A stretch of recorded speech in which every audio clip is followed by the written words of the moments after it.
Hey all, I'm Alex from Soil Mesa, Georgia, and I'm in my garden today where I'm about to clean up all my tomatoes and peppers and stuff and get ready for the winter. Basically have everything set where I can put it away, keep it in the garage, and not have such a messy backyard. But I'm also going to take the time to empty my compost bin and start prepping my beds for the spring. I've got another 4 or 5 months before I start planting everything in the ground, but I like to go ahead and just get it all done now if I can, is what my goal is. We'll see how far I go before I get tired out here.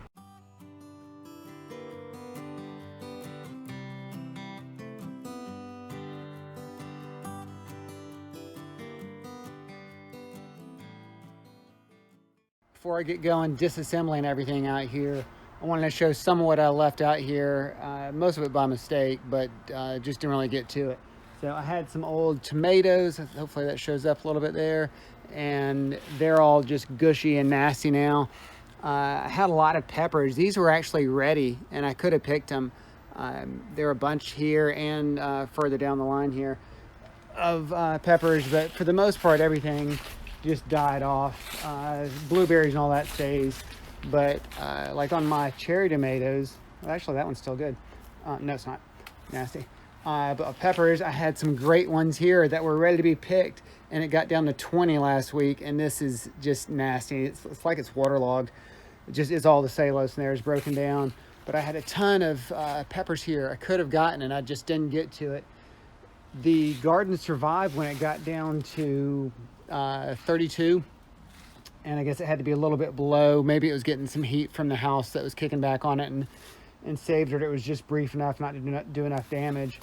But there were some good ones in here I missed, but that's what next spring is for. I'll have more. Even my comfrey down here, I'm gonna take a quick look. This is all wilted. This is the first year I've grown comfrey. So somebody leave a comment if you've done it before. Is this what it usually does in the winter? And then I'm assuming it'll come back. But I might let that go, trim off some of the dead ones, and kind of see what happens. The stuff on the hill up here, I dealt with that a while ago, so I'm not worried about it. I'll leave it be. I'll probably throw some leaves on it after. Up here I have leaves that I can mow up, and I'll grab those, cover it all, and do the same thing with all the containers down here. So here I go.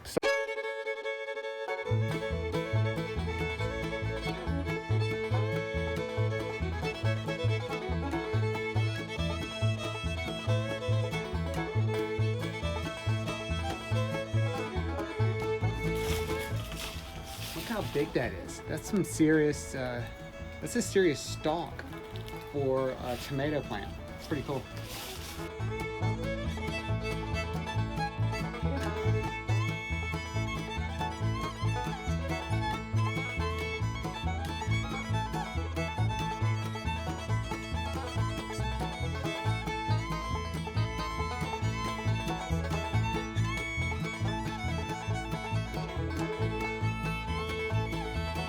All right, so I've emptied 3 of my containers so far. It's pretty easy. And what I have now is a bin here of all this good carbon material that I don't want to put in my compost. I don't know if there's any fungus or anything left over. I've never had a bad experience with it, but I see so much stuff online that, yeah, you're not really supposed to put it out there. I'm gonna take this big bin and take it down to a sinkhole in my front yard, dump it in there. Some more room now. And see if I can just add carbon somewhere good. I don't want to have it in my garden, in my compost pile up here for next year in case there's any fungus or anything weird in there. But also I forgot I had this carrot that came up wild. So we're going to see if there's anything left this carrot, although there's a screen here. So let's see. We'll get under here. Let's see if there's a carrot that I can... Oh, look at that. It's a purple one. That's not bad. That's actually worth eating. That was there all summer, so it was kind of blocked by the tomato and the pepper in the front, so I didn't get to it, but I left it in there. Something to kind of aerate the soil, if nothing else. So I might eat that later if I clean it off. But I'm gonna take this down to the sinkhole now.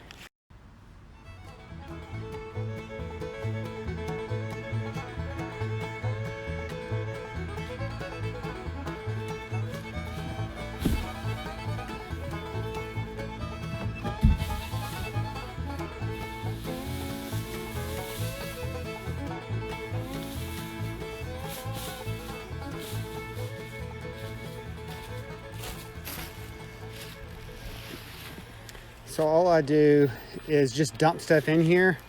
Everywhere in my neighborhood has these little sinkholes. It's not bad, but I throw a lot of my leaf clippings or leaves that I gather up in here.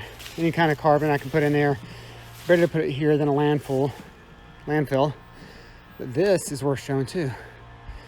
This is where I had all of the grass I had a few videos ago, where I loosened it up with my cultivator. The grass really came in nicely.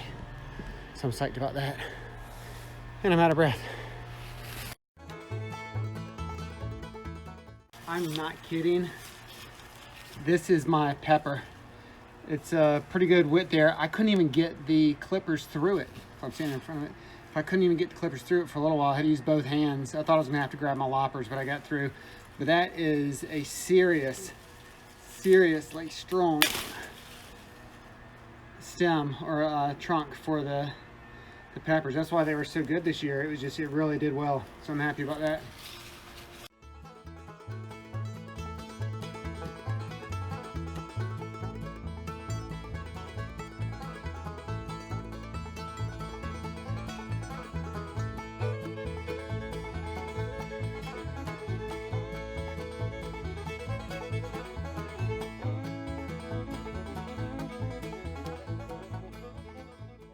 I want this to be as much of a no-till kind of garden as possible. It's kind of different in a container because it's just a container, but I'm trying to get the roots out. I thought about just cutting off these stems here or the trunks here of it and trying to leave it in, just letting it all kind of work into more mulch during the year. But I decided I'm gonna try to pull these out. But I wanted to show how hard they're in there, and I can't even get it out right now. So, I think I might have to cut it up some to, oh, there we go. Oh. But well, there's one of the old ones.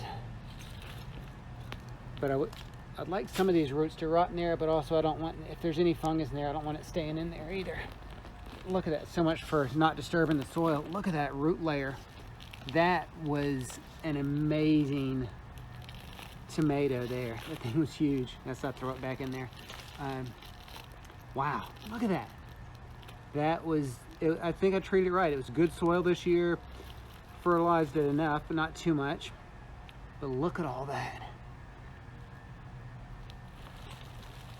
That's really good. I'm gonna throw that back down with my other compost in the front yard. I think there's a pepper in here. Maybe I got that one out already. It was small. The peppers didn't have as big of a root system over here compared to the one down there, like I showed, the huge one. But yeah, I was really hoping not to disturb the soil too much for all the microbes in there to keep on having their happy lives, working the soil and doing their thing. But when you have the roots like this, somebody tell me, should I have just left it all alone? Let it stay in there? Because this, look at that, it went all the way across. Wow. It's really just interesting doing this for a learning perspective for me to see what I had this year and didn't even know it. But that root system was fantastic. Look at how long that is. Yeah, I mean, that's bigger than a container there. Wow, that's awesome. So what I'm doing, one of the reasons I'm doing this now versus spring is I want to have whatever I mess up, kind of like I was saying, with the microbes in there and all the bacteria and everything that's in there working. If I can cover it with, do some top dressing with my mulch, let the worms have some more to eat, it'll be ready for the spring. Anything that was left in here like this stuff, that'll decompose. I'm not worried about that if it's a few leaves. And then I took off this top layer of just stuff that's fallen from the tree. I'll go ahead and put this, or I might, maybe during the week this week, I'll lawnmower up and bag some leaves and be able to cover it so I have some loose mulch on top. Just have something easy in there. Protect it some from just getting beaten by the rain or other predators, or not predators, other critters coming through here and stealing the leftovers of my compost. But that's pretty good. This video is getting a little bit longer than I was planning, but I want to show at least one of how I'm going to do it. So I have this container all cleaned out for the most part, and I have over here my compost that I've already emptied out. My bin is right here. So I showed another video. I have this side is pretty much done. That side is still working. Put some more leaves and scraps in there just a few days ago. But I might empty some of that on some of these, depending. I want to do a little bit on each and see how far I go. But I'm just going to get some of this in a bucket. If I can do it one-handed. Just spread it on here. Do a couple of those for each container. A little mulch goes a long way. A little compost. There's still a seed. That one's going to go back in for some more. I see a couple eggshells in there still, but look how rich that is. That is some really good soil. It's going to be nice for next year. And I have that one. I have plenty of compost in here. I have enough in the other half that I just showed that I think I'll be pretty good. I know I can get all the ones down here. Let me clean all these out. And I might even wait until the spring to get my blueberries mulched to have the top dressing on there. But I'll decide that, seeing how much I have left over. I'd love it if I could put some on now and in the spring. So that's the process I'm using this year. I just had my bin, in the spring or summer, I guess I got it. So my compost bin. So this is new to have this much good compost. And I had not had this many containers before either. So this is kind of new for me, but I think it's going to work. And worst case, I run out of compost mulch to put on there and add some more in the spring when I plant. But I like to go and get it in there and keep feeding the worms all winter. And hopefully that turns into a good result. So this is kind of a jumping around video, a lot of little different things I was working on. I appreciate y'all watching.